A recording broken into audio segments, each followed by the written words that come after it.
अभ्यास करत नसल्याचा राग आल्याने वडिलांनी स्वतःच्या 9 वर्षाच्या मुलाचा गळा दाबून खून केल्याची धक्कादायक घटना बारामती तालुक्यात घडली आहे.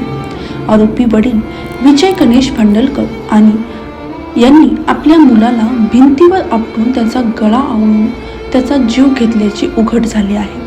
पोलिसांनी विजय गणेश भांडलकर, शालन विजय भांडलकर आणि संतोष सोमनाथ भांडलकर यांच्यावर गुन्हा दाखल केला आहे. 14 जानेवारी रोजी दुपारी 2:30च्या सुमारास पियुष घरात असताना वडील विजय भांडलकर यांनी त्याला अभ्यासाविषयी खडे बोल सुनावले. तू सारखा बाहेर खेळतोस, तुझी आईसारखी वागत माझी इज्जत घालवतोस असे म्हणून त्यांनी रागाच्या भरात पियुषला भिंतीवर आपटले. त्यानंतर गळा दाबून त्याचा खून केला. घटनेच्या वेळी आई शालन भांडलकर हजर होती, परंतु तिने पतीला थांबवण्याचा कोणताही प्रयत्न केला नाही. उलट विजय भांडलकर यांच्या सांगण्यानुसार पियुष हा चक्कर येऊन पडल्याचे खोटे कारण सांगितले.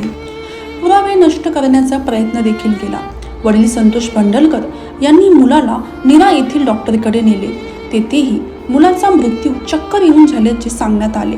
डॉक्टरांनी पियुष मयत झाल्याचे सांगून त्यांना प्राथमिक आरोग्य केंद्रात नेण्यास सांगितले, पण त्या तिघांनी प्राथमिक केंद्रात न जाता पियुषचे प्रेत गावी नेले.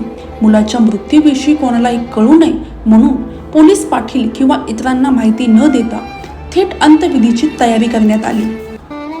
पोलिसांनी गुन्ह्याची माहिती मिळताच विजय भांडलकर व त्याच्या कुटुंबियांविरोधात खुनाचा आणि पुरावे नष्ट करण्याचा गुन्हा दाखल केला. पुढील तपास सहाय्यक पोलीस निरीक्षक राहुल साबळे करीत आहेत. गुन्हेगारीसह विविध विषयाचा वेध घेण्यासाठी पोलीस वॉरंटला सबस्क्राईब करा.